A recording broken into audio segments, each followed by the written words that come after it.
انسان کی طاقت میں، اور اس میں بھی اگر کوئی دشواری آئے پیش تو اللہ بائی پاس نکال دیتے ہیں۔ یہی مطلب ہے الدین و یسر کا، دین آسان ہے کا یہی مطلب۔ کچھ ضرورت سے زیادہ پڑھے لکھے یہ سمجھتے ہیں کہ دین آسان ہے، یعنی جس طرح چاہو تو مروڑ کر کے دین پر عمل کرو، ہمارے مرضی کے مطابق دین کو بنا لو، یہ مطلب ہے دین آسان ہے۔ میرے بھائیو، یہ مطلب دین آسان ہے کا نہیں۔ دین آسان ہے اس کا مطلب یہ ہے کہ اللہ نے ایسے ہی احکام دیے ہیں جو انسان بآسانی کے ساتھ اسے ادا کر سکتا ہے، اور اس میں بھی اگر کوئی اڑچن آ جائے تو اللہ بائی پاس نکال دے۔ اللہ نے حکم دیا وضو کرو، اللہ نے حکم دیا غسل کرو، الجھن پیش آئی، ایک آدمی بیمار ہے، پانی استعمال نہیں کر سکتا ہے، بیماری بڑھ جائے گی۔ ایک آدمی سفر میں ہے، پانی ہے ہی نہیں، کیا کرے؟ وضو کرنی ہے، غسل کرنی ہے، پانی نہیں ہے، یہ پانی ہے مگر استعمال نہیں کر سکتا۔ اللہ نے فرمایا مٹی سے تیمم کرو، دیکھو بائی پاس نکال۔ یہ جہاں قرآن کریم میں آیا ہے وہاں اللہ نے یہ فرمایا ما جعل اللہ علیکم من حرج، اللہ نے یہ جو بائی پاس اس لیے نکالا کہ اللہ تمہیں دشواری میں تنگی میں نہیں ڈالنا چاہتے۔ وضو کرو، غسل کرو، اس میں کیا پریشانی؟ کوئی پریشانی نہیں، لیکن جب پانی نہ ہو یا پانی ہے مگر اس کے استعمال پر قدرت نہیں ہے تو اب دشواری ہے، اللہ نے اس کے لیے تیمم کا حکم نازل کر دیا۔ میرے بھائیو، دین آسان ہے کا یہ مطلب ہے۔ کچھ لوگ غلط مطلب اس کا سمجھتے ہیں کہ شریعت کے حکم کو جیسا توڑ مروڑ کے جیسا ہماری مرضی ہو اس کے طرح سے کر ڈالو، یہ مطلب نہیں۔ تو حضرت علی کرم اللہ تعالی نے مثال سے سمجھایا، اور میں نے فقہ کی مثال سمجھائی کہ اگر اللہ ایسا حکم دے کہ آسمان پر چڑھو، جتنا ہمارے بس میں ہے وہاں تک ہم چڑھیں گے، آگے کہیں گے خدا ہے، آگے آپ کا اختیار ہے، ہمارا نہیں۔ یہ دوسری مثال ہے سمجھنے کی کہ انسان ایک حد تک اختیار رکھتا ہے، آگے مجبور ہے۔ حضرت علی کی مثال تو بہت آسان ہے کہ ایک حد تک اختیار رکھتا، آگے مجبور ہے۔ حتیٰ کہ انسان کا چاہنا یہ بھی ایک فعل ہے، اور کوئی فعل اللہ کی قدرت سے باہر انسان کا ہو ہی نہیں سکتا۔ اگر انسان کا کوئی فعل اللہ کی قدرت سے باہر ہو گیا اور انسان کی قدرت کاملہ میں چلا گیا تو انسان بھی خدا بن گیا۔ کوئی فعل انسان کی اللہ کی قدرت سے باہر ہو ہی نہیں سکتا، ان کی قدرت کاملہ کمپلیٹ تامہ ہے۔ تو انسان کا چاہنا یہ بھی ایک حد تک چاہنے کا وہ اختیار رکھتا ہے، آخر تک چاہنے کا اختیار بھی اللہ کا۔ قرآن کریم میں صاف ہے وَمَا تَشَاءُونَ إِلَّا أَن يَشَاءَ اللَّهُ رَبُّ الْعَالَمِينَ، اور تم چاہتے نہیں ہو مگر جب رب العالمین چاہیں۔ تو یہ چاہنا یہ بھی انسان کا ایک فعل ہے، اور اس میں بھی وہ ایک حد تک مختار ہے، آخر تک نہیں۔ آخری اختیار اللہ کا ہے، اللہ چاہیں گے تو بندہ چاہے۔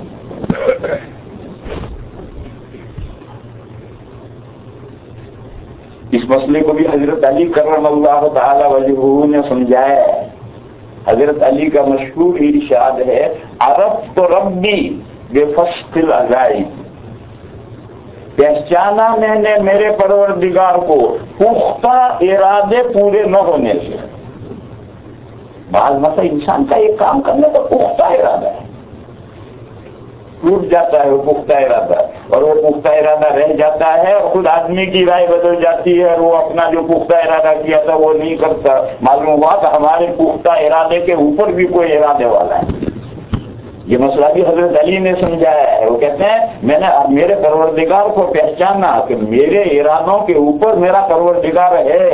ہم پختہ ارادے کسی کام کے کرتے ہیں وہ ٹوٹ جاتے ہیں، اور وہ ہمارے ارادے پورے نہیں ہوتے، معلوم ہوا ہمارے ارادوں کے اوپر بھی کوئی ارادے والا ہے۔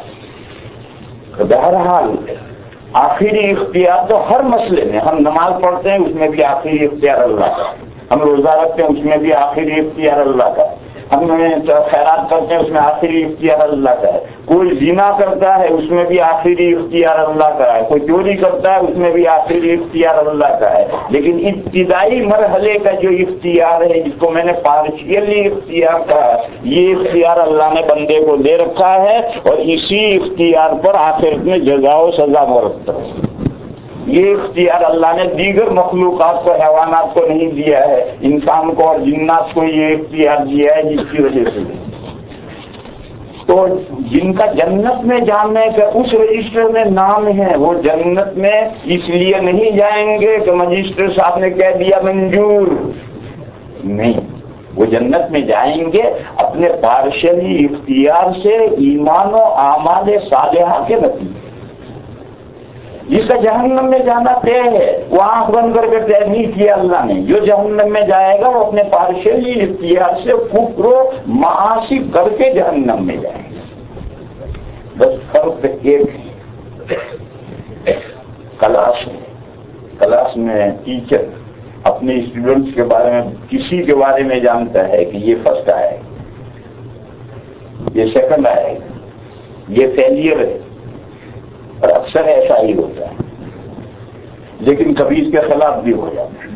جس کے بارے میں جانتا ہے فرسٹ آئے گا، فرسٹ نہیں آتا سیکنڈ آ جاتا ہے، اور جس کے بارے میں جانتا ہے سیکنڈ آئے گا وہ فرسٹ آ جاتا ہے، جس کے بارے میں جانتا ہے کہ فیل ہو جائے گا پاس ہو جاتا ہے، ایسا ہوتا رہتا ہے۔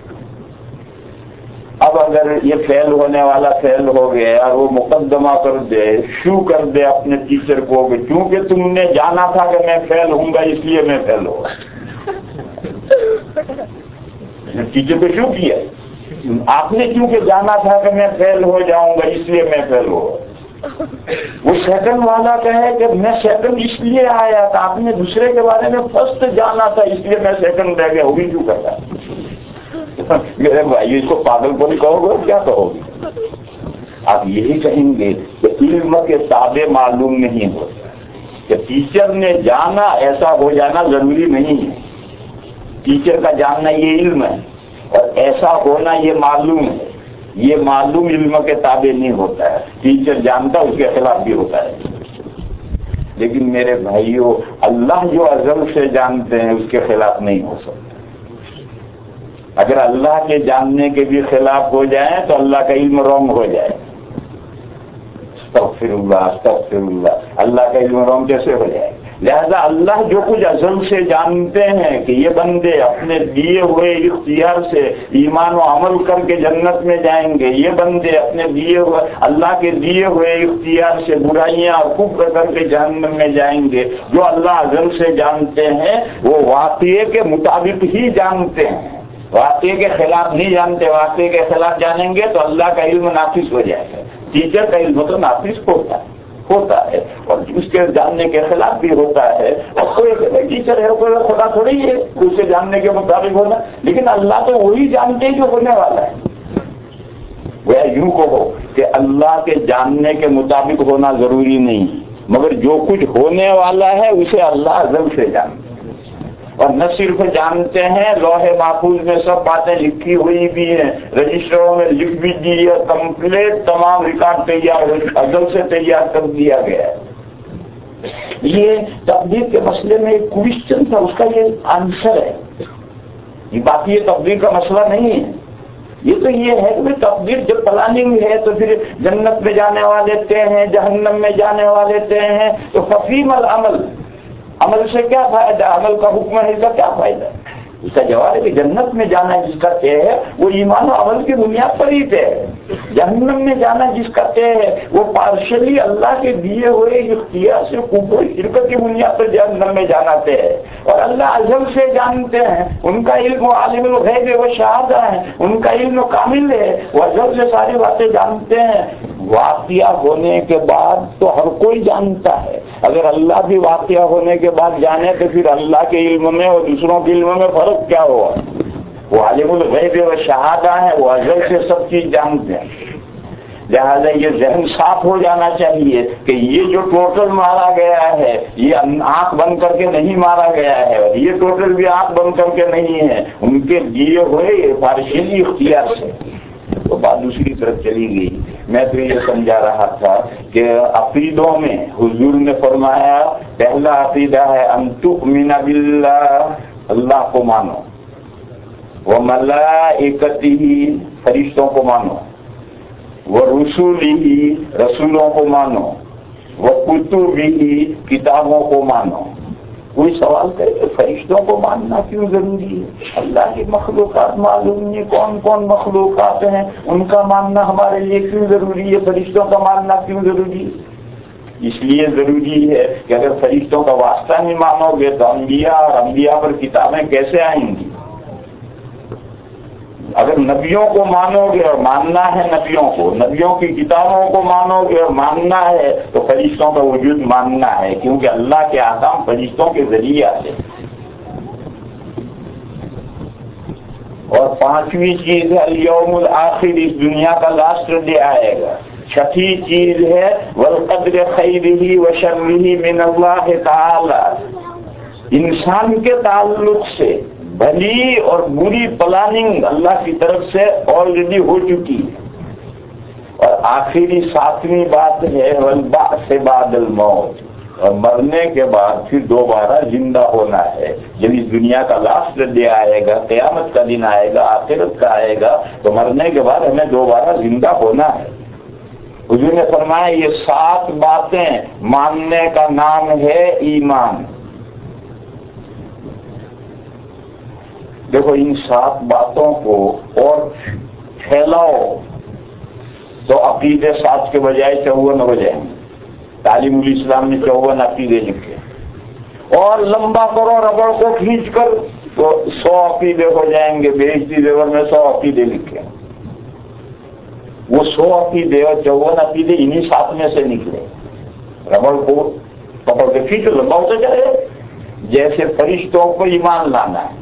اب دوسرا عقیدہ ہے کہ فرشتے نہ مرد ہے نہ عورت، یہ ایک نیا عقیدہ ہو گیا۔ فرشتوں کو اگر عقیدہ ماننا ضروری ہے، اس میں سے نیا عقیدہ نکلا تو فرشتوں کے بارے میں یہ ماننا ہے کہ وہ نہ مرد ہیں نہ عورت۔ فرشتوں کے بارے میں یہ عقیدہ رکھنا ہے کہ وہ نہ کھاتے پیتے ہیں نہ قضائے حاجت کرتے ہیں، یہ نیا عقیدہ نکلا۔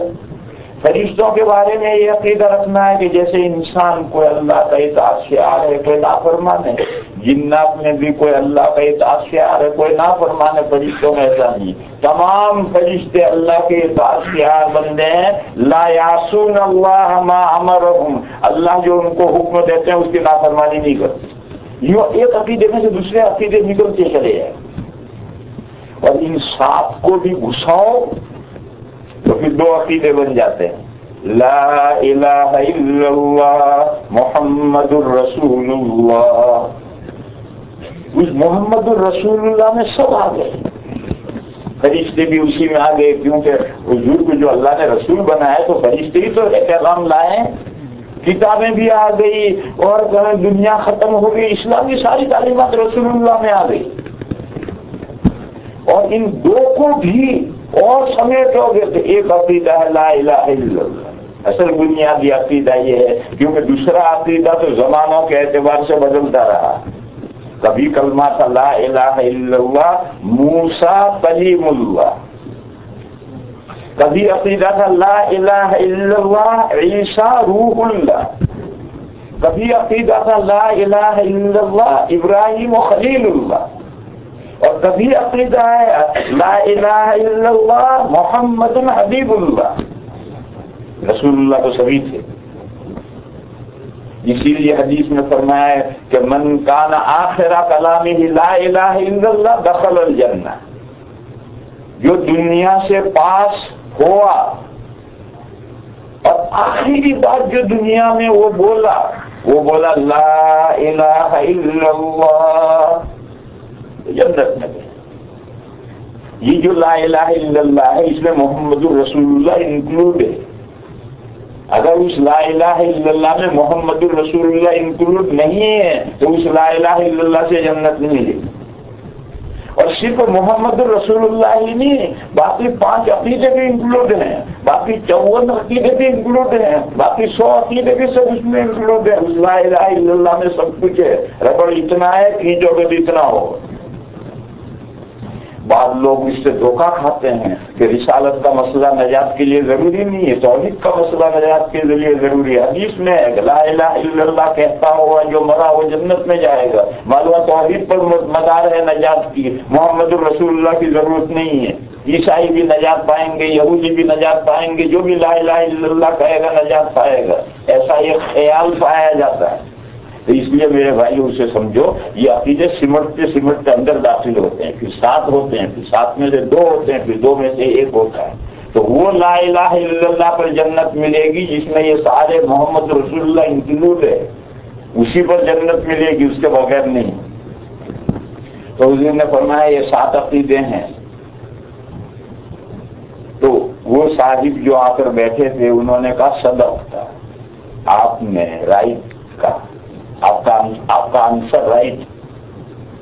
سارے مدینے کو حیرت ہوئی تو یہ کوشچن کرنے آیا ہے اور پھر اوپر سے ساتھ بھی کر رہا ہے کہ آپ کا جواب صحیح ہے، یہ تو کون کہے گا؟ جو جانتا ہے وہ کہے گا، انجانا کیسے کہے گا؟ کوشچن کرنے کا مطلب وہ انجانا ہے، اور وہ کہتا ہے کہ صدقتا، آپ نے صحیح جواب دیا، اس کا مطلب وہ جانتا ہے۔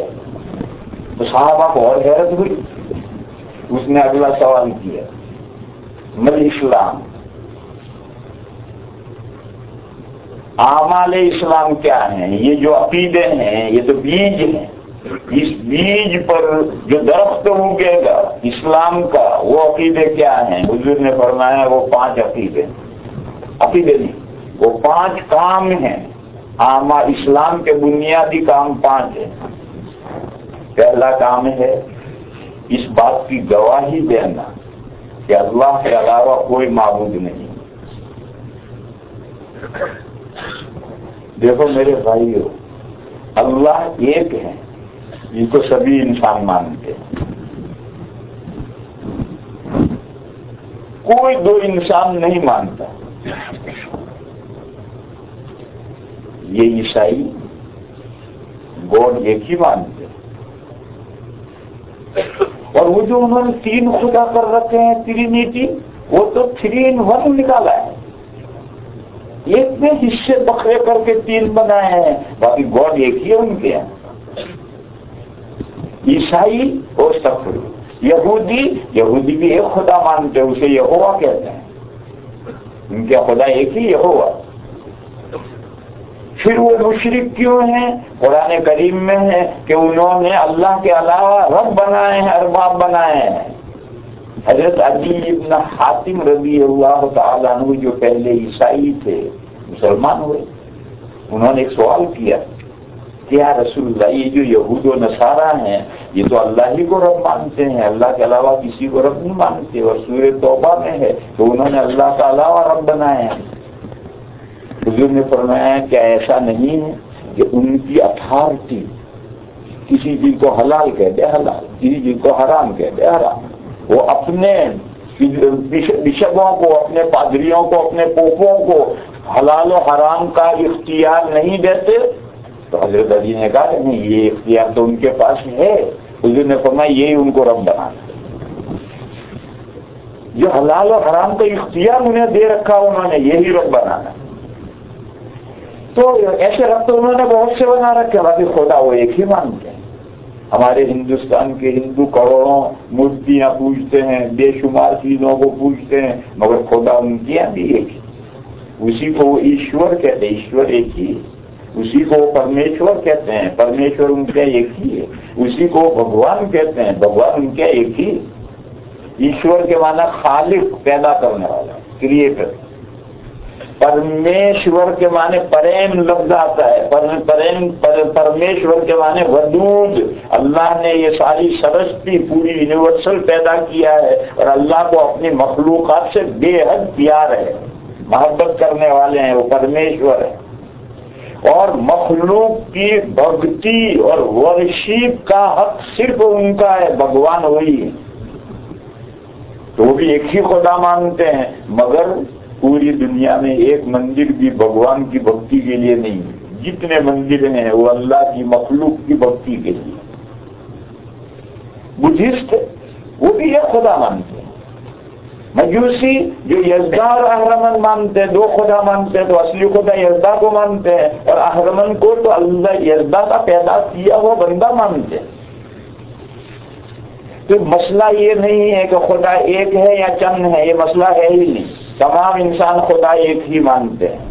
مسئلہ یہ ہے کہ بندگی کیا صرف اسی ایک خدا کی ہے یا بندگی کسی اور کی بھی ہو سکتی ہے، بس مسئلہ یہ ہے۔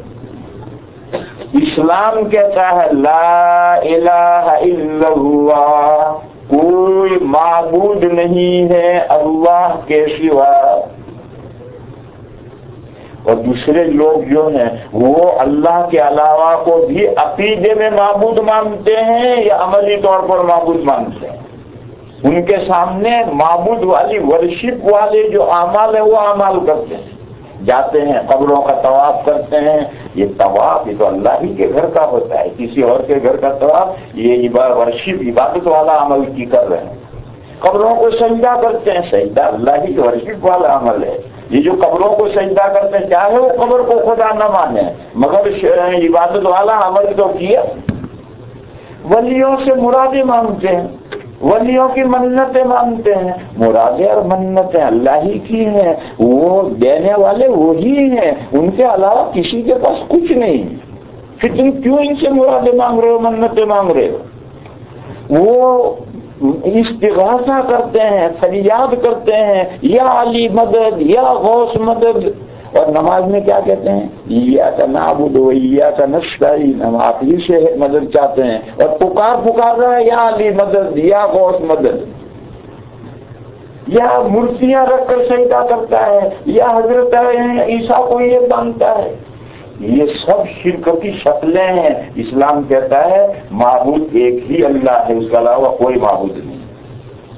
جب کوئی معبود نہیں ہے تو جو لوگ اللہ کے علاوہ کو معبود مانتے ہیں وہ بھی مشرک ہیں، اور جو اللہ کے علاوہ کسی کو معبود نہیں مانتے مگر اللہ کے غیر اللہ کے سامنے مراسم شرک کرتے ہیں۔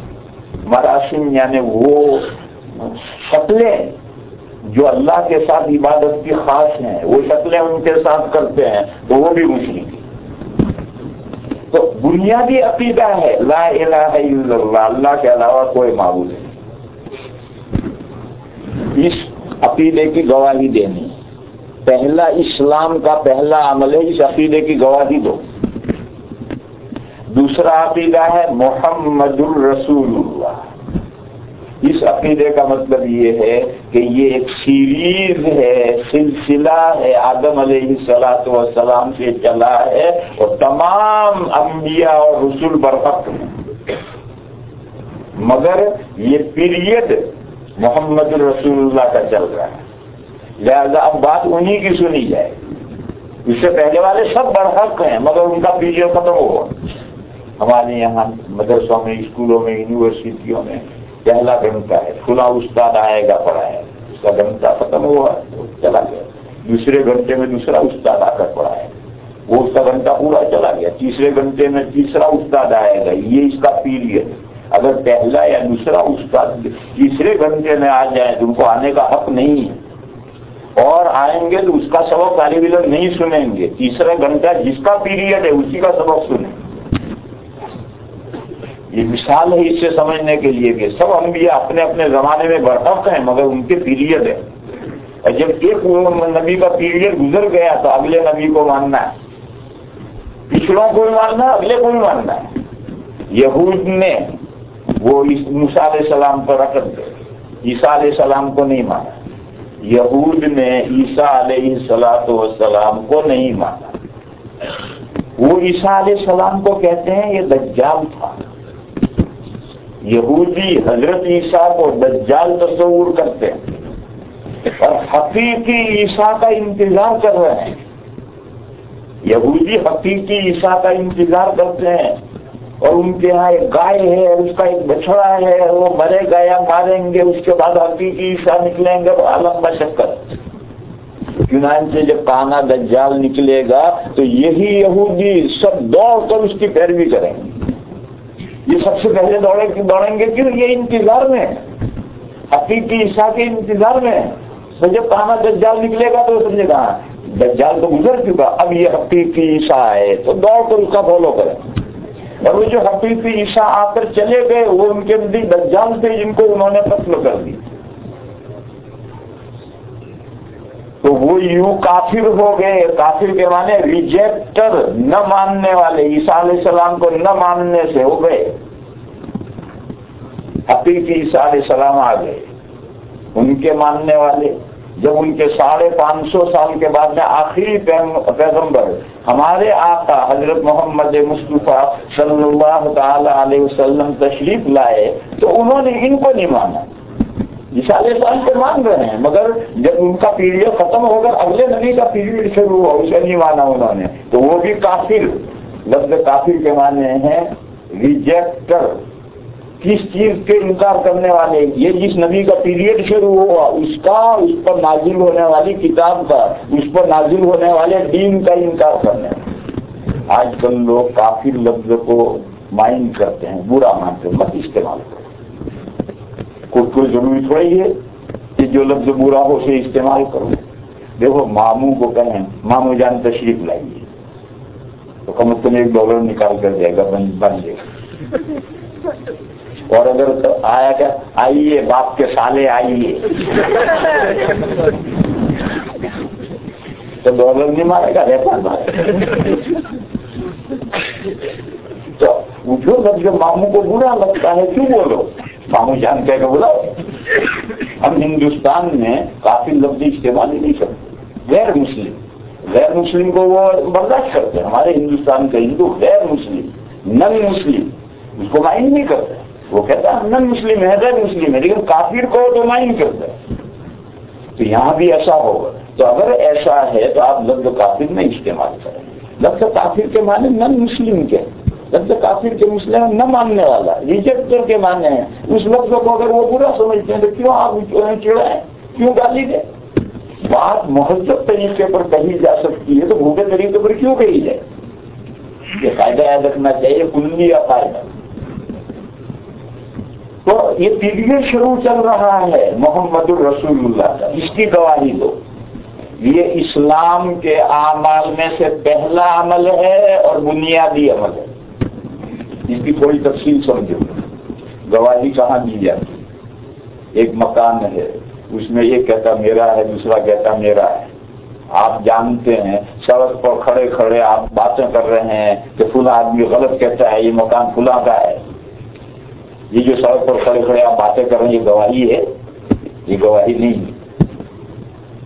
گواہی تو یہ عورت میں مقدم آ جائے اور ایک دعویٰ کرے کہ مکان میرا ہے، دوسرا انکار کرے تو جج دعویٰ کرنے والے سے کہے گواہ لاؤ.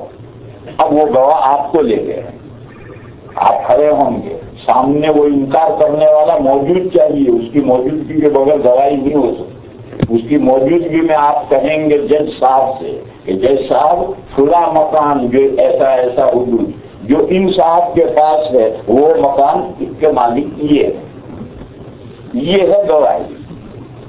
تو گواہی ہمیشہ منکر کے سامنے ہوتی ہے، بغیر منکر کے گواہی ہوتی ہی. لہٰذا یہ دو عقیدوں کی جو گواہی دینی ہے، مسجد میں آپ تسبیح لے کر بیٹھے ہیں لا الہ الا اللہ محمد رسول اللہ، لا الہ الا اللہ محمد رسول اللہ، یہ ذکر ہے، یہ گواہی نہیں. گھر میں آپ تسبیح پڑھ لا الہ الا اللہ محمد رسول اللہ، لا الہ الا اللہ محمد رسول، یہ ذکر ہے. اور سب سے اذکار میں سب سے بڑا ثواب اس کا ہے، لیکن یہ شہادت نہیں. شہادت منکر کے سامنے ہوگی. ایک بندہ آپ کو ملا، بس میں ملا، پلین میں ملا، ٹرین میں ملا، دکان میں ملا، سڑک پر ملا، بات ہوئی ادھر ادھر کی باتیں ہوتی. آپ خوبصورت طریقے پر اس کے سامنے یہ کہہ دیں کہ دیکھو بھائی میں مسلمان ہوں، اور تم جانتے ہو مسلمان کسے کہتے ہیں؟ تو وہ کہتا ہے نہیں وہ ٹھیک سے نہیں جانتا. اسے بتاؤ کہ دیکھو میں مسلمان ہوں، اور مسلمان وہ ہے جو صرف اللہ کو معبود مانتا ہے، اللہ کے علاوہ نہ کسی کو معبود مانتا ہے، نہ کسی کے سامنے مراسم عبادت ادا کرتا ہے، اور نبیوں کا ایک سلسلہ ہے آدم علیہ السلام سے، اس کی آخری کڑی آج سے 1400 سال پہلے مکے میں ایک شخصیت بزرگ پیدا ہوئے تھے جن کا نام محمد ابن عبداللہ تھا. وہ آخری رسول تھے اللہ کے، ان پر اللہ نے اپنی آخری کتاب قرآن و کریم نازل کی. میں ان کو ایکسپٹ کرتا ہوں، میں ان کو آخری رسول مانتا ہوں، ان کے اوپر جو کتاب اتری تھی اسے میں مانتا ہوں. یہ دو میرے عقیدے ہیں، اور یہ دو عقیدے جو مضبوط رکھتا ہے وہ مسلمان کہلاتا ہے. بس آگے آپ کو کچھ نہیں چاہیے. اگر وہ سمجھدار ہے تو ہو سکتا ہے اس کے لیے لمحے فکریہ پیدا ہو اور وہ خود سوچے. ہر انسان سمجھدار ہے، اور نہیں سوچے گا تو ہمارے بات کا کیا بگڑتا ہے.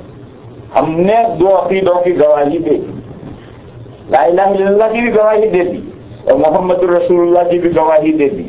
جو ان دو عقیدوں کو نہیں مانتا اس کے سامنے بتلا دیا ہم نے کہ میں ان دو عقیدوں کو مانتا ہوں. یہ عمل دور اول میں جاری تھا، اب یہ عمل موقوف ہو گیا، لوگوں نے چھوڑ دیا. دور اول میں ہر مسلمان جب نن مسلم سے ملتا تھا تو یہ دو باتیں اس کے سامنے خوبصورت طریقے سے رکھ دیتا ہے، پھر اس کے لیے لمحے فکریہ پیدا ہوتا ہے، وہ آہستہ آہستہ ایمان کی طرف آتا تھا. آج ہمارے اندر ہم دنیا بھر کی باتیں کریں گے، مگر اس ساتھی سے جو پلین میں ساتھی ہو گیا، ٹرین میں ساتھی ہو گیا، دکان میں ہمارے پاس آیا ہے، ہمارے یہاں ملازم ہے، سالوں سے ملازم ہے، مگر ہم اس ملازم کے سامنے بھی اپنا مسلمان ہونے کا کیا مطلب ہے سنجیدگی کے ساتھ اس کے سامنے نہیں رکھتے. ہم سمجھتے ہیں گھر میں بیٹھ کر یا مسجد میں بیٹھ کر کلمہ شریف کی تصویر پڑھ دینا یہ شہادت ہے. یہ شہادت نہیں ہے، شہادت ہمیشہ منکر کے سامنے ہوتی ہے. جیسے یہ جو دو عقیدوں کا انکار کرنے والے ہیں میرے بھائیوں، ان کے سامنے شہادت دو، اور یہ ایک عمل ہے، اور یہ اعمال اسلام میں سب سے اہم عمل ہے. اگر آج ہر مسلمان یہ طے کر لے کہ مجھے جو بھی ان دو عقیدوں پہ نہ ماننے والا ملے گا میں اس کے سامنے بہت حکمت سے خوبصورتی سے اپنے دو عقیدے ڈکلیئر کر دوں گا، اتنا ہی کر دے تو اسلام کے آدھا راستہ کھل جائے. اسلام پھیلنے کا آدھا راستہ کھل جائے، مگر یہ عمل ہم نے چھوڑ دیا. دوسرا آدھا ابھی راستہ بلاک ہے. وہ کیوں بلاک ہے؟ دور اول میں جو نیا مسلمان ہوتا تھا، جس کے ہاتھ پر مسلمان ہوا اس کا فیملی ممبر بن جاتا ہے. دور اول میں یہی تھا. حضرت امام بخاری علیہ الرحمہ جعفی ہیں. کیوں جعفی ہیں؟ ان کے دادا ایک جعفی آدمی کے ہاتھ پر مسلمان ہوئے تھے، تو دادا، ان کا بیٹا، اس کا پوتا امام بخاری بھی نام کے ساتھ بھی جعفی آتا ہے. اس دور اول کا یہ طریقہ تھا کہ جب کوئی آدمی نیا مسلمان ہوگا تو جس آدمی کے ہاتھ پر وہ ایمان قبول کرے گا اس کا ایک فیملی ممبر. اب اس کی اچھائیاں برائیوں کا ذمہ دار پورا یہ قبیلہ. اگر غلط قدم اٹھائے گا قبیلہ کام کھینچے گا، اور کسی بھی ہیلپ کی ضرورت ہے قبیلہ اس کا ہیلپ کرے گا. مالی ہیلپ کی ضرورت ہے مالی ہیلپ کرے گی. ایک آدمی نے پورا قبیلہ جس کے ہاتھ پر مسلمان ہوا اس کا پورا قبیلہ اس کی ہیلپ کرے، اس کی دینی تعلیم کا انتظام کرے گا. اس کو لڑکی دینی ہے تو لڑکی دیں گے، اس کی لڑکی لینی ہے لڑکی لیں گے، اس کے لڑکوں کو دینی ہے دیں گے. اس کو اسلام میں آنے کے بعد میں کوئی پرابلم پیدا نہیں ہوگا. وہ جیسا اپنے خاندان میں سیٹ تھا دوسرے خاندان میں سیٹ ہو گیا. یہ دور اول میں طریقہ تھا، وہ طریقہ اب نہیں رہا، جس کی وجہ سے اسلام پھیلنے کا آدھا راستہ بلاک ہو گیا. میں رامگیر میں جب پڑھاتا تھا تو رامگیر میں ایک ڈاکٹر وہ نو مسلم تھے، ہندو سے مسلمان ہوئے تھے. ان کی بیوی تھی اور 2 لڑکیاں تھیں، لڑکا نہیں تھا. وہ ڈاکٹر صاحب میرے پاس کبھی کبھی آتے تھے، بہت بڑا آدمی تھا. کئی مرتبہ ایسا ہوا کہ وہ واقعی ڈاکٹر رویا میرے سامنے، اور وہ کہنے لگا اب یہ لڑکیاں میری بڑی بڑی ہوئی کیا کروں، کوئی لیتا نہیں. باپ کے لیے جب گھر میں بڑی بڑی لڑکیاں ہوں کوئی اسے اٹھانے والا نہ ہو تو اس کی تو نیند ماں باپ کی آرام ہو جاتی. سب میرے اس وقت میں چھوٹے چھوٹے بچے تھے لوگ کے، میرے بچے بڑے ہوتے تو میں لے لیتا، مگر میرے چھوٹے چھوٹے بچے تھے، مجھے اتنا دکھ تھا اس کا، اس کی بچیاں جانے کے لیے تیار۔ اب آدمی کیا کرے گا، یا تو واپس الٹے پیروں چلا جائے گا، اور جو ہے وہ رک جائے گا، کبھی مسلمان ہونے کے بعد کوئی مطلب ہمیں ملے گی نہیں۔ پھر الحمدللہ میں 93 سے دیوبند چلا گیا، پھر بعد میں مجھے معلوم ہوا کہ اچھے گھران دونوں لڑکیوں کی مولویوں سے شادیاں ہو گئی، اور اب ان کی اولاد بھی ہے، اور وہ ڈاکٹر صاحب کا انتقال ہو۔ تو میرے سامنے یہ واقعہ اور میرے گھر میں آ کر کے واقعی ہوتا تھا کہ میں کیا کروں، میری لڑکیاں بڑی بڑی ہو گئی ہیں، کوئی لیتا نہیں ہے، میں کیا کروں ان لڑکیوں۔ یہ جو دشواریاں ہیں اس زمانے میں کہ ہم نو مسلموں کو جو نئے اسلام میں آتے ہیں، یہ نیا اسلام قبول کرنا یہ کاروبار بھی ہے، یہ بھی یاد رکھو۔ یہاں تمہارے یہاں امریکہ میں کاروبار نہ ہو تو ہمارے ہندوستان میں کاروبار ہے۔ ایک آدمی آگے میں 9 مسلموں میری مدد کروں، بھائی یہ دھندا ہی مانگنے کا اس کا۔ تو اب میں کیسے پہچانوں گا کہ یہ کاروبار کر کے دھوکہ دے رہا ہے یا واقعی 9 مسلم؟ اگر واقعی 9 مسلم ہے اس کی ہر ہیلپ کرنا میرا فریضہ ہے، اور دھوکے باز ہے تو اس سے مجھے بچنا چاہیے۔ میں کیسے جانوں گا؟ اسلام کا نظام تھا کہ جو شخص نیا مسلمان ہوا، جس کے ہاتھ پر مسلمان ہوا، وہ اور اس کا خاندان اس کا ذمہ دار ہے۔ اب دھوکے بازی کا سوال ہی نہیں۔ جس کے ہاتھ پر مسلمان ہوا وہ تو جانتا ہے، اس کا خاندان بھی جانتا ہے، ہر مدد کرنا اس کی ذمہ داری ہے۔ اکانومی ہیلپ چاہیے وہ کرے گا، دینی تعلیم وہ کرے گا، برا چلے گا غلط قدم اٹھائے گا وہ سرزنش کرے گا، اچھائیوں کے راستے پر وہ ڈالے گا، اس کی وہ بچیاں لینی ہے وہ خاندان لے گا، اس کو بچیاں دینی ہے وہ خاندان دے گا۔ یہ اسلام کے دور اول میں ایک طریقہ تھا، وہ طریقہ اب نہ رہنے کی وجہ سے اشاعت اسلام کا آدھا راستہ بلاک ہو گیا۔ ایک تو آدھا تو وہاں بلاک ہو گیا کہ ہم نے توحید و رسالت کی گواہی دینا ہی چھوڑ دی۔ آج اگر ہم یہ گواہی دیں اور بتائیں کہ ہم مسلمان ہیں، مسلمان کہتے کسے ہیں، بس اتنا ہی بتانا ہے، آگے کچھ نہیں کہنا۔ تو سمجھدار ہوگا تو وہ خود سوچے گا اور بڑھے گا، اور ہو سکتا ہے اللہ تعالیٰ آپ کے اس گواہی کی وجہ سے اسے ایمان کی دولت دے دے۔ آج بہت سے لوگ ہیں جو ایمان لانا چاہتے ہیں، مگر جو مسلمانوں کی طرف سے کوئی ہیلپ ہی انہیں نہیں مل رہی۔ جب وہ اسلام لے آئے گا تو اپنے خاندان سے تو کٹ گیا، تو اس کا خاندان اس کو دشمن ہو گیا، اب ادھر سے تو کچھ ملنا نہیں، اور کسی نے اسے اپنایا نہیں، تو انسان دنیا میں کیسے زندگی گزارے؟ خیر میں یہ سمجھا رہا ہوں کہ اعمال اسلام 5 ہیں، ان میں سے پہلا عمل ہے توحید و رسالت کی گواہی دینا، اور گواہی ہمیشہ منکر کے سامنے ہوتی ہے، اور یہ عقیدہ نہیں ہے، یہ اعمال اسلام میں سے ایک بہت بڑا عمل ہے۔ دوسرا عمل ہے نماز قائم کرنا، اس کا اہتمام کرنا۔ تیسرا عمل ہے زکوٰۃ ادا کرنا۔ چوتھا ہے روزہ رکھنا۔ پانچواں ہے حج کرنا۔ جب یہ جواب حضور نے دیا تو وہ صاحب کہنے لگے صدقت، آپ نے رائٹ، یو آر رائٹ، آپ کا جواب صحیح ہے۔ تو صحابہ کو پھر حیرت ہوئی، کبھی تو کوشچن کر رہا تھا، ابھی وہ اس پر ایگری ہو رہا تھا، آپ ٹھیک کہہ رہے۔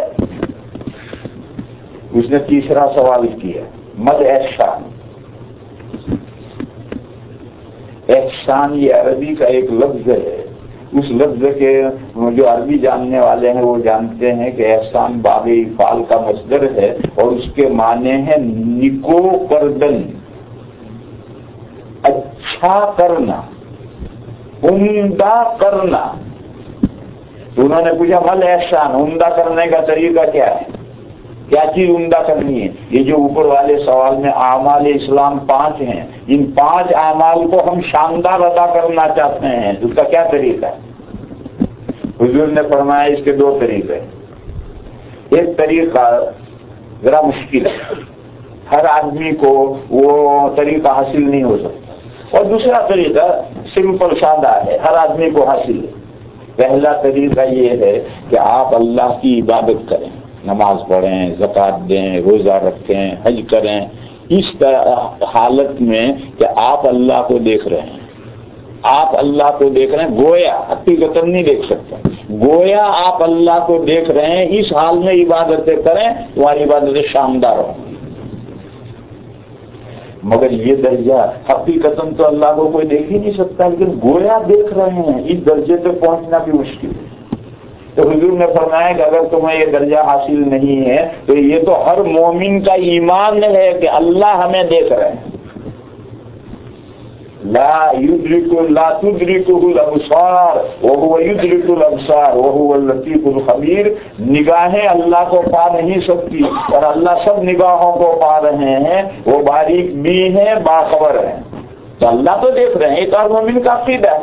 اپنا یہی عقیدہ تازہ کر کے عبادت کرو۔ کلاس میں ملا جی بیٹھے ہوئے ہیں، میاں جی، ملا جی نہیں میاں جی، ہمارے یہاں مکتب چھوٹے چھوٹے بچوں کو پڑھانے کی جو کلاس ہوتی ہے اس کا جو استاد ہوتا ہے وہ میاں جی کہلاتا ہے۔ میاں جی بیٹھے ہیں، دیکھ رہے ہیں سب بچے پڑھ رہے ہیں۔ کیوں؟ سب بچے بھی میاں جی کو دیکھ رہے ہیں، سب پڑھ رہے ہیں برابر۔ میاں جی اٹھ کر پیشاب کرنے گئے، پیشاب کر کے جو وال ہے وہ روبے والی ہے، سوراخ والی، کہ ملا ہے کہ میاں جی پیشاب کر کے ڈھیلا کر رہے ہیں، وہاں گھوم رہے ہیں، اور سب بچوں کو یقین ہے کہ میاں جی سوراخوں میں سے ہمیں دیکھ رہے ہیں۔ تو ابھی بچے ہلیں گے، شام کو کبڈی کھیلنے چلیں گے، شام کو کبڈی کھیلنے چلیں گے۔ کیوں؟ بچوں کو یقین ہے کہ روبوں میں سے، سوراخوں میں سے میاں جی ہمیں دیکھ رہے ہیں، وہ اپنا ہلنا موقوف نہیں کریں۔ یہ ایک مثال ہے سمجھنے کے لیے کہ اگر ہم اللہ کو دیکھ رہے ہیں گویا تو عبادتیں کتنی شاندار ہوں گی، اور اگر یہ درجے پر نہیں پہنچے تو اللہ تو دیکھ ہی رہے ہیں۔ اس عقیدے کو تازہ کر کے تم عبادتیں کرو، شاندار عبادتیں ہوں۔ یہ حضور نے تیسرا جواب دیا، اس پر بھی انہوں نے کہا صدقت، آپ نے صحیح جواب دیا۔ پھر انہوں نے پوچھا قیامت کب آئے گی، پھر قیامت کی علامتیں پوچھی ہیں، سب سوالات کر کے وہ صاحب اٹھ کر چلے گئے۔ ان کے چلے جانے کے کافی دیر کے بعد حضور نے اہل مجلس سے کہا، پوچھا جانتے ہو یہ صاحب جو آ کر کے سوال کر کے گئے یہ کون تھے؟ صحابہ نے کہا رسول اللہ نہیں جانتے، ہمیں حیرت ہے کہ کون بندہ ہے۔ حضور نے فرمایا یہ جبرائیل تھے، وہ آئے تھے، انہوں نے ایسے سوال کیے جن کے میں تمہیں جواب دوں اور وہ جواب تم یاد کرو اور محفوظ کر دو، پورے دین کا نچوڑ خلاصہ تم سمجھ لو۔ وہ تمہیں دین سکھلانے کے لیے آئے۔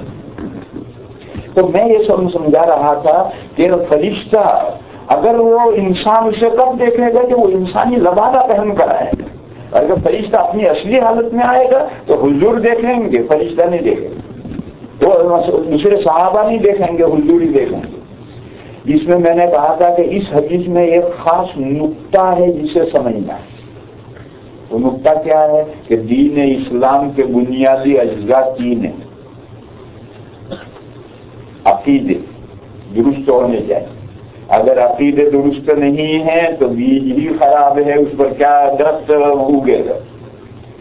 اس کی شاخیں، اس پر جو درخت، عقیدے پر جو درخت اگا ہے اس کی شاخیں اسلام کی بنیادی شاخیں 5 حضور نے بتلائی، اور ان میں سے چھوٹی چھوٹی بہت سی شاخیں نکلیں گی۔ حضور نے فرمایا کہ ایمان کی 70 سے زیادہ شاخیں ہیں، تو بہت بڑا درخت ہے۔ جو بنیادی برانچیز ہے وہ حضور نے بتلائی۔ اور تیسری چیز ہے احسان، عبادتوں کو شاندار کرنے کا طریقہ، اس کے لیے رہل سہل کسی کے پاس رہ کر رہل سہل کرنی پڑے گی، عبادتوں کو شاندار ادا کرنے کا طریقہ سیکھنا پڑے گا۔ وہ جو اعلیٰ طریقہ ہے وہاں تک پہنچو، نہیں تو ہر مومن کو چھوٹا طریقہ، اپنا طریقہ تو حاصل ہی۔ یہ جو احسان ہے، قرآن و حدیث میں لفظ احسان استعمال ہوا، بعد میں اس کے لیے لفظ استعمال ہوا زہد اور زاہد۔ اور جب حدیث کی کتابیں لکھی جا رہی تھی تو یہ لفظ استعمال ہو رہا تھا، ابواب الزہد حدیث کی کتابوں میں آتے ہیں۔ یہ زہد اور زاہد یہ وہی احسان اور محسن ہے۔ پھر اور زمانہ آگے بڑھا تو لوگ ٹیلی کارڈ پہننے لگے، اور کچھ اللہ والے تھے وہ اون ہی پہنتے تھے، تو ان کا نام ہو گیا صوفی اور تصوف۔ یہ صوفی اور تصوف یہ وہی ہے جو آگے جا کر اس کا نام بدلا. قرآن میں صوفی تصوف لفظ نہیں آیا، حدیثوں میں بھی نہیں آیا. یہ بات کا لفظ ہے صوفی اور تصوف. کچھ لوگ یہ کہتے ہیں کہ یہ تصوف کچھ نہیں ہے، یہ چنیا بیگم ہے. کچھ لوگوں کی یہ تعبیر ہے کہ چنیا بیگم ہے. چنیا بیگم اردو میں کہتے ہیں افیون کو. افیون کھاتے کہ نہیں، جس کو اردو میں چنیا بیگم کہتے ہیں. تو کچھ لوگوں نے کہا یہ تصوف جو ہے چنیا بیگم ہے. گویا اسلام جن 3 شعبوں کا 3 پارٹس کا مجموعہ تھا، حضور جو دین لائے ہیں جس کا خلاصہ یہ 3 تھے، اس میں سے 2 کو انہوں نے مانا، تیسروں کو کٹ آف کر دیا. یہ تصوف کوئی چیز نہیں. یہاں بھی وہی بات ہے کہ تصوف کے نام پر بہت سی حرکتیں وہ کی جاتی جو غیر اسلامی. تصوف کے نام پر بہت سی حرکتیں وہ کی جاتی جو غیر اسلامی ہے. ان بریلویوں کے یہاں تصوف ہے جس میں وجد ہے اور ناچنا ہے اور گانا ہے اور قوالی ہے اور ڈھولک ہے. ظاہر ہے کہ اس کو اسلامی کون کہے گا. لیکن یہ جو غیر اسلامی چیزیں بڑھ گئی، شامل ہو گئی، اس کی وجہ سے آپ ایسا ہو تصوف کو ہی نہ مانے تو غلط. جیسے میں نے پہلے مثال دی تھی کہ اولیاء کے جو قصے ہیں، حکایتیں، اس میں بہت سی حکایتیں غلط ہیں یا اس میں نمک مرچ مل گیا تو آپ اولیاء ہی کو نہ مانیں، یہ تو غلط ہے. اسی طریقے سے جو تصوف میں، احسان میں، سلوک میں، زہادہ میں، زہد میں جو عجمی تصورات سے جو غلط چیزیں شامل ہو گئی ہیں آپ نہ مانیے اسے. جو قرآن و حدیث سے جتنا ثابت ہے اتنا تو ماننا ہی پڑے گا. لیکن کچھ لوگ ہیں وہ بھی ماننے کے لیے تیار. یہ ایک بہت بڑی بھول ہے اور غلطی ہے. اس حدیث شریف میں حضرت جبرائیل آئے ہی یہ سکھلانے کے لیے کہ سارے دین کا نچوڑ اور خلاصہ کریں. بس اگر آپ ان میں سے عقیدوں کو چھوڑ دیں، احسان کو چھوڑ دیں، اعمال کو چھوڑ دیں تو پھر کچھ نہیں رہا. پھر بڑھیا کا باز ہو کر دین رہ گیا، وہ دین اسلام نہیں رہا، وہ بڑھیا کا باز ہو گیا. بڑھیا کا باز سمجھے، ایک بادشاہ کا باز اڑ گیا تھا، بڑا قیمتی باز تھا، شکار کرنے کے طریقے شکایت رکھے تھے، اڑ گئے اتفاق. ایک بڑھیا کے جھوپڑے کو جا کر بیٹھ گئے تو فلاح ہوا تو تھا ہی، بڑھیا نے پکڑ لیا. اب اس نے بڑھیا نے دیکھا کہ بیچارے کی چونچ یوں ہے، پنجے بھی ناخن یوں ہیں، تو اس نے کہا یہ تو بیچارہ کیسے زندگی گزارتا ہوگا، کھاتا پیتا ہوگا. اس نے تینچی لے کر چونچ کاٹ ڈالی، تمام پنجے کے ناخن کر ڈالے. تو اب جب اس باز کے ناخن سارے کاٹ ڈالے، چونچ کاٹ ڈالی تو باز رہا ہے کبوتر ہو گیا. بہرحال وہ باز ڈھونڈا گیا وہ مل گیا. اب جو بادشاہ کے پاس آیا، بادشاہ نے دیکھا وہ سب پکڑ کر بیٹھ گیا اور اس نے کہا کہ جو ناقدرے کے پاس جاتا ہے اس کا یہی حال ہو.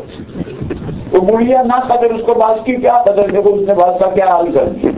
تو اس طرح سے اگر یہ 3 چیزیں ہیں دین کا خلاصہ اور مجموعہ، اگر ان میں سے آپ کسی بھی ایک کو نہیں مانیں گے تو دین بڑھیا کا باز ہو کر رہ جائے گا، دین اوریجنل شکل میں نہیں رہے گا.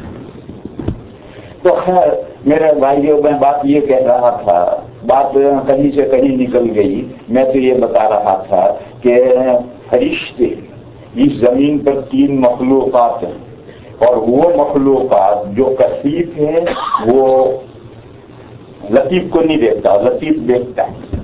اللہ نے یہ 3 مخلوقات اس زمین میں ایک ساتھ پیدا کی ہیں.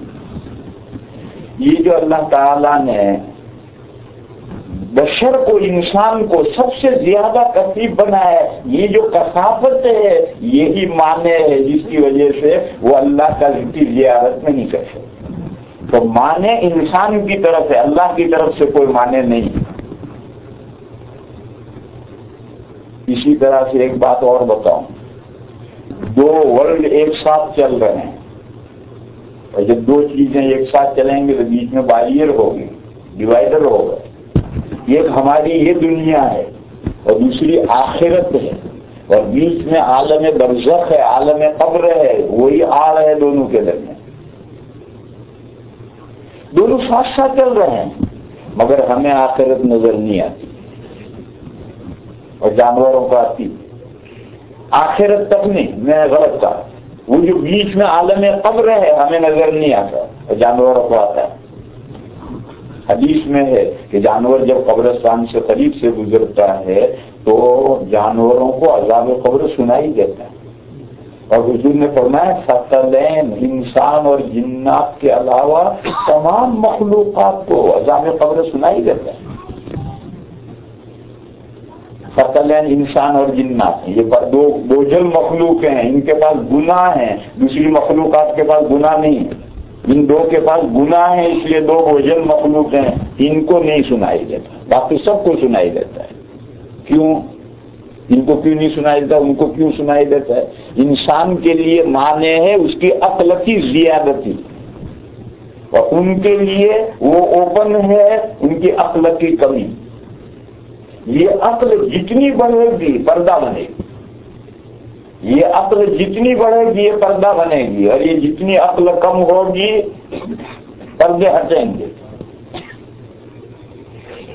انسانوں میں بھی مجذوب ٹائپ کے جو لوگ ہیں ان کو آگے بھی چیزیں نظر آتی ہیں، اور ذہین آدمی اس کو کچھ نظر نہیں آئے گا، اس کو عقل کے تھوڑے، ان کو جنات بھی کبھی کبھی نظر آ جاتے ہیں، کسی مکان میں سو جائیں تو رات کو مل جاتے ہیں انہیں، اور ہمیں کبھی نہیں ملتے۔ تو یہ عقل کا بڑھا ہوا ہونا یہ بھی ایک حجاب اور پردہ بنتا ہے، اور جتنی عقل کم ہوگی اتنے آگے راستے کھلتے ہیں۔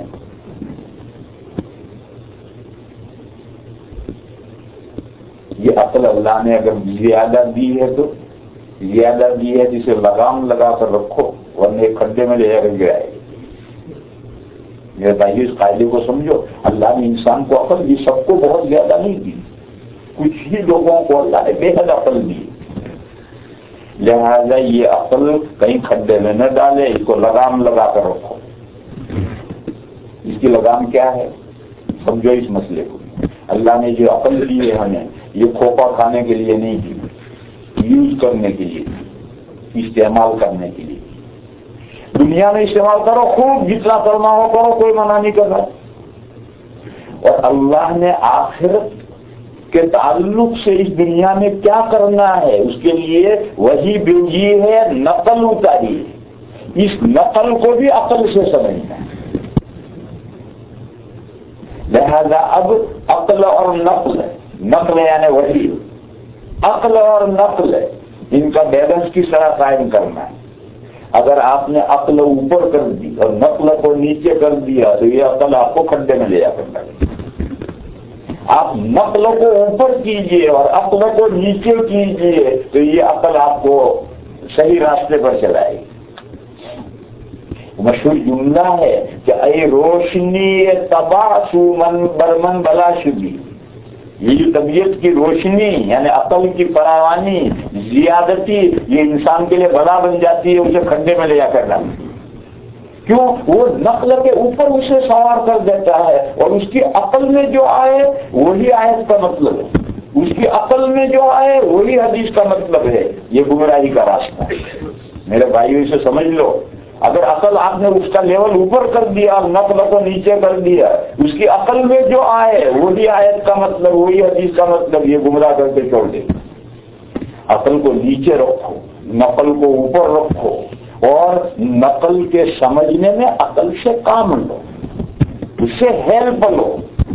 اگر عقل اس کا ہم آہنگ ہے، اکارڈنگ ہے تو ٹھیک ہے، نہیں تو جو نقل کہہ رہی ہے وہ سر آنکھوں پر ہے، ہماری عقل میں سمجھے نہ سمجھے۔ عقل قرآن کی آیت سے ایک بات ثابت ہے، اور 1400 سال سے پوری امت یہ مانتی آئی ہے، ہم بھی مانتے ہیں، چاہے وہ ہماری عقل میں آئے یا نہ آئے۔ اس مسئلے کو اچھی طرح سے سمجھو۔ آج دنیا میں جو ویسٹرن کنٹریز ہے، ان ویسٹرن کنٹریز میں بہت سے لوگ ہیں کہ جنہوں نے بیلنس بگاڑ دیا ہے، عقل کو اوپر کر دیا، نقل کو نیچے کر دیا۔ میرے بھائیو، یہ ہدایت کا راستہ نہیں، گمراہی کا راستہ ہے۔ نقل اوپر ہے، عقل نیچے ہے، اور نقل کا مطلب کیا ہے؟ 1400 سال سے جو چلا آ رہا وہ مطلب ہے۔ عقل قبول کرتی ہے سبحان اللہ، نہیں کرتی ہے تو گھر بیٹھے۔ دیکھو ایک آیت سنا، ہر آدمی جانتا اس آیت، قرآن کریم میں حضور کی 4 ذمہ داریاں بتائی۔ هو الذي بعث في الأميين رسولا منهم يتلو عليهم آياته، جو وحی نازل ہوتی تھی وہ آیتیں حضور تلاوت کر کے صحابہ کو سناتے، جیسے مکتب میں ناظرہ پڑھایا جاتا ہے۔ تو پہلی ذمہ داری یہ ہے، یتلو علیہم آیاتی ویزکیہم ویعلمہم الکتاب، اور حضور صحابہ کو یہ قرآن سکھلاتے تھے۔ یہ آیتیں پڑھنے کی ذمہ داری الگ ہے اور قرآن سکھلانا یہ حضور کی الگ ذمہ داری ہے، اور حضور نے یہ سارا قرآن صحابہ کو سکھلایا ہے۔ صحابہ نے تابعین کو سکھلایا ہے، تابعین نے بعد والوں کو سکھلایا ہے، بعد والوں نے بعد والوں کو سکھلایا ہے، اسی طرح سے یہ سلسلہ چلا آ رہا ہے، لہذا حضور سے چلا ہوا یہ سلسلہ ہے۔ تو 1400 سال سے جو قرآن و حدیث کا مطلب امت مانتی چلی آئی ہے وہی مطلب ہے۔ میری عقل اس کو ایکسپٹ نہیں کرتی، میری عقل میں لپیٹ کے رکھ دوں گا، جو اوپر سے دین آ رہا ہے وہی دین ہے، میری عقل قبول کرے ٹھیک ہے، باقی میں اپنی عقل کے تابع قرآن و حدیث کو نہیں بناؤں گا۔ یہ دین ان کا یہ سلسلہ ہے۔ حضور یعلمہم الکتاب۔ آج کچھ لوگ پیدا ہوئے ہیں وہ کہتے ہیں کہ ڈاکٹر ہونا کافی ہے، پروفیسر ہونا کافی ہے، انجینئر ہونا کافی ہے، مرد ہونا کافی ہے، عورت ہونا کافی ہے، پڑھا لکھا ہونا کافی ہے، بیٹھو ہلکا بناؤ اور قرآن کا مطلب سمجھو جو سمجھ میں آئے۔ میرے بھائیو، اگر ایسا تو صحابہ نے ایسا کیوں نہیں کیا؟ قرآن میں 3 جگہ پر یہ ہے یعلمہم الکتاب۔ حضور صحابہ کو قرآن سکھلاتے تھے، وہ صحابہ جن کی مادری زبان عربی تھی، جن کی زبان میں یہ قرآن نازل ہوا تھا، حضور ان کو یہ قرآن سکھلاتے تھے۔ پھر آج ہم اپنے بڑوں سے سیکھنے کے کیوں محتاج ہیں میرے بھائیو؟ اس لیے اس مسئلے کو اچھی طرح سمجھو، جذباتی مت بنو۔ دین وہ ہے جو اوپر سے چلا آ رہا ہے، اگر اس کا خیال نہیں کرو گے تو یہ قادیانی بھی خاتم النبیین کا ایسا مطلب بیان کرتے ہیں کہ ان کا مرزا نبی بن سکے۔ وہ مرزا غلام احمد قادیانی کا نبی ہونا اسی قرآن سے ثابت کرتے ہیں، اور انہوں نے ختم نبوت کے نئے معنی گھڑے۔ یوں نئے معنی گھڑنے سے کام نہیں چلتا ہے۔ ختم نبوت کے معنی جو 1400 سال سے امت سمجھتی آ رہی وہی صحیح مطلب ہے، اور دوسرا گھڑنے کی اجازت نہیں ہے، ورنہ وہ دین اللہ کا دین نہیں رہے گا، وہ تو گھڑا ہوا دین ہو جائے گا۔ تو میرے بھائی یہ بات لمبی ہو گئی، میں نے اتنا ہی صرف جملہ سمجھایا ہے۔ وَمَا كَانَ لِبَشَرٍ أَن يُكَلِّمَهُ اللَّهُ، کسی بشر کی یہ شان نہیں ہے۔ اس لفظ بشر میں اشارہ ہے کہ یہ جو انسان اللہ کو نہیں دیکھ سکتا تو پردہ اس کا بشر ہونا ہے، یہ بشر ہے، یہ کثیب مخلوق ہے، اس لیے وہ رقیب کو نہیں دیکھ سکتے۔ اللہ تو اللہ ہے، ہم جنات کو نظر نہیں آتے، فرشتے نظر نہیں آتے، کیوں وہ ہم سے رقیب؟ تو فرمایا کسی بشر کے لیے شان نہیں ہے کہ اللہ اس سے روبرو گفتگو کرے۔ ہاں، اللہ تعالیٰ جہاں ویری ہائی ہیں، بہت اعلیٰ درجے کے علیم ہیں، وہ حکیم بھی، انہوں نے بندوں تک اپنا پیغام میسج پہنچانے کے لیے شکلیں اختیار کی، الا وحیا او من وراء حجاب او یرسل رسولا فیوحی باذنہ ما یشاء۔ یہ 3 شکلیں ہیں۔ اب آپ کا ذہن بھی بوجھل ہو گیا ہوگا، اب میں بات کھولوں گا آگے تو ذہن اب قبول نہیں کرے گا، لہٰذا بات یہاں ختم کرتے ہیں۔ سلسلہ کلام کا جو باقی ہے وہ کل آگے بڑھائیں۔ جو انسان